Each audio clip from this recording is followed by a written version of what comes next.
I don't really want to be churlish, and and I think if there's a ceasefire that has been announced and it holds, then whoever arranged that needs to be congratulated. But as we turn our attention to the ever tense borderlands of South Asia, where after 4 harrowing days of missile fire, aerial dogfights, rhetorical skirmishes, and the threat of nuclear explosions, India and Pakistan have agreed to a ceasefire, thank God. But this isn't just any ceasefire. No, according to Donald Trump, it's his ceasefire.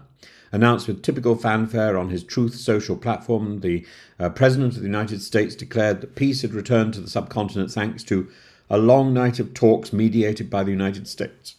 He even congratulated both countries for displaying common sense and intelligence, great intelligence, adjectives not always associated with international brinkmanship.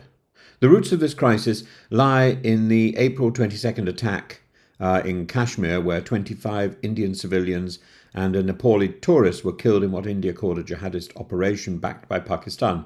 In retaliation, India launched Operation Sindoor, targeting militant camps across the border. Pakistan responded with Operation Bayan al-Mahsus, unleashing short-range missiles and Chinese-supplied J-10C jets that downed 2 Indian aircraft, including, embarrassingly, a fighter. And in the middle of the cascade of retaliatory strikes, both nuclear powers appeared on the edge of the abyss. And Srinagar shook with explosions, airspace was shut, migrants crammed onto trains fleeing what seemed like the opening salvos of a new war. And then there's Trump. And his post on Truth Social came just hours after the ceasefire was announced by both Islamabad and New Delhi. And the Secretary of State Marco Rubio, in a notably balanced tone, praised the wisdom and prudence of both Prime Ministers Modi and Sharif. And he and Vice President J.D. Vance had, we're told, spent 48 hours in urgent dialogue with both sides, including India's NSA Ajit Doval and Pakistan's Asim Malik. Was Trump the architect of peace? Well, it depends on your level of cynicism. This was in all likelihood a ceasefire in the making already, brokered through military channels and sealed by backroom diplomacy. Still, the optics matter, and Trump gets to claim a statesman-like victory after all his efforts in Ukraine and Israel. Now in a region where his 2016 campaign barely had a map, let alone a strategy.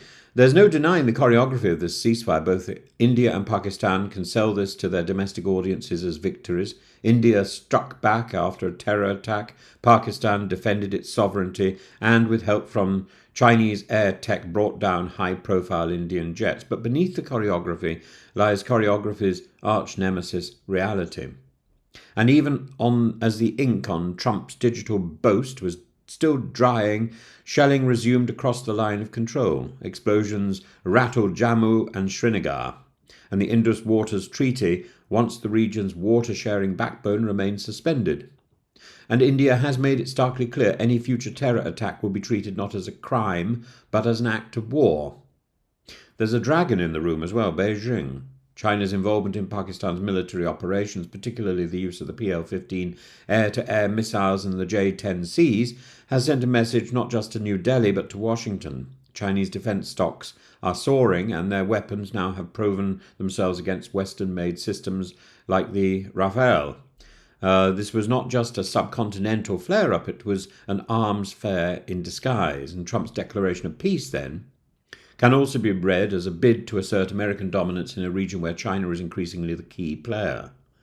South Asia, in this analysis, becomes less about Kashmir and more about global chess with President Xi.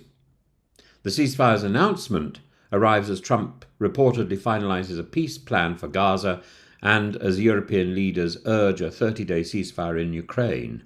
If those details and those deals materialise, Trump could claim diplomatic triumphs in 3 of the most volatile regions of the world, all within 1 year. Cue the campaign slogan, "He kept the world from war," again.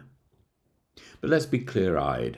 The ceasefire is fragile, violations have already occurred, the hatred that simmers between Delhi and Islamabad cannot be solved by one night of mediation, however dramatic. So long as Jihadist networks operate from Pakistani soil, and Indian politics continues to weaponize anti-Pakistani sentiment. The peace will remain simply a thing on paper. Trump may have lit the fireworks, but the fuse was always there, and perhaps still is.